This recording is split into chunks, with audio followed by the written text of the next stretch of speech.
तुम्हा सर्वांचं स्वागत आहे आपल्या मराठी इन्स्पायर्ड या यूट्यूब चॅनलमध्ये। तर बघा, राज्य सरकारी कर्मचाऱ्यांसाठी खुशखबर आहे। तर ती काय खुशखबर आहे या व्हिडिओमध्ये आपण बघणार आहोत। तत्पूर्वी जर तुम्ही आपल्या चॅनलवरती नवीन असणार तर चॅनलला सबस्क्राईब करा आणि असेच नवनवीन व्हिडिओ बघण्यासाठी आपल्या मराठी इन्स्पायर्ड या यूट्यूब चॅनलला सबस्क्राईब करून बेल आयकॉन दाबायला विसरू नका। चला तर राज्य कर्मचाऱ्यांसाठी कोणती खुशखबर आहे ते बघणार आहोत। तर इथे तुम्ही बघू शकता, राज्य सरकारी कर्मचाऱ्यांसाठी खुशखबर।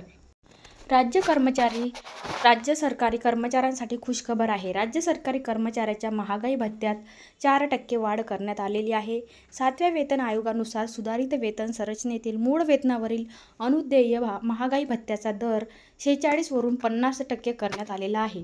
राज्य सरकारने दिलेल्या आदेशानुसार 1 जानेवारी 2024 ते 30 जून 2024 या कालावधीत थकबाकीसह जुलै 2024 ना वेतनाबरोबर वाढीव महागाई भत्ता रोखीने देण्याचे आदेश देण्यात आले आहेत। महागाई भत्ता वर्षभरातून दोनदा वाढत असतो। 1 जानेवारी आणि 1 जुलै मात्र निर्णय उशिरा घेतला जातो। आज जो शासन आदेश काढण्यात आला आहे त्यात 1 जुलैपासून 4% महागाई भत्त्यात वाढ असं नमूद करण्यात आलं आहे। शासकीय, निमशासकीय कर्मचारी, जिल्हा परिषद कर्मचारी या सगळ्यांना हा महागाई भत्ता मिळणार आहे। जानेवारी, फेब्रुवारी, मार्च, एप्रिल, मे आणि जून अशा 6 महिन्याचा थकबाकीसह हा महागाई भत्ता कर्मचाऱ्यांना मिळणार आहे।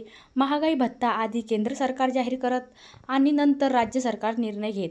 त्यानुसार राज्य सरकारी कर्मचाऱ्यांच्या महागाई भत्त्यात वाढ याआधी 1 जानेवारी 2023 रोजी महागाई भत्त्यात वाढ करण्यात आली होती। त्यावेळी 42% महागाई भत्ता देण्याचे आदेश देण्यात आले होते। त्यानंतर जुलै 2023 मध्ये महागाई भत्ता वाढला नाही, परंतु 23 नोव्हेंबर 2023 रोजी महागाई भत्ता वाढण्यात आला होता। 42 वरून 46% महागाई भत्ता करण्यात आला होता। यावेळी जुलै, ऑगस्ट, सप्टेंबर आणि ऑक्टोबर या महिन्याचा वाढीव महागाई भत्ता नोव्हेंबरच्या वेतनात देण्यात आला होता।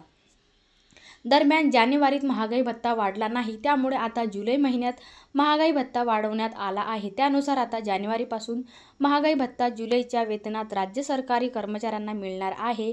यावर होणारा खर्च संबंधित शासकीय कर्मचाऱ्याचे वेतन आणि भत्ते या लेखाशीर्षकाखाली खर्ची टाकण्यात येतात। या लेखाशीर्षकाखाली खर्ची टाकून त्या खालील मंजूर अनुदान भोगवण्यात यावा। तर अशा प्रकारे राज्य सरकारी कर्मचाऱ्यांसाठी खुशखबर आहे। त्यांच्या महागाई भत्त्यात वाढ झालेली आहे। तर एकूणच आपण सर्व माहिती आपण या व्हिडिओमध्ये बघितलेली आहे। व्हिडिओ आवडल्यास चॅनलला लाईक करा आणि सबस्क्राईब करायला विसरू नका आणि बेल आयकॉन दाबायला विसरू नका, जेणेकरून आपण जे रेग्युलर किंवा डेली व्हिडिओ टाकणार आहे त्याचं नोटिफिकेशन तुमच्यापर्यंत पोहोचणार आहे। चला तर भेटूया अशाच एका नवीन व्हिडिओमध्ये।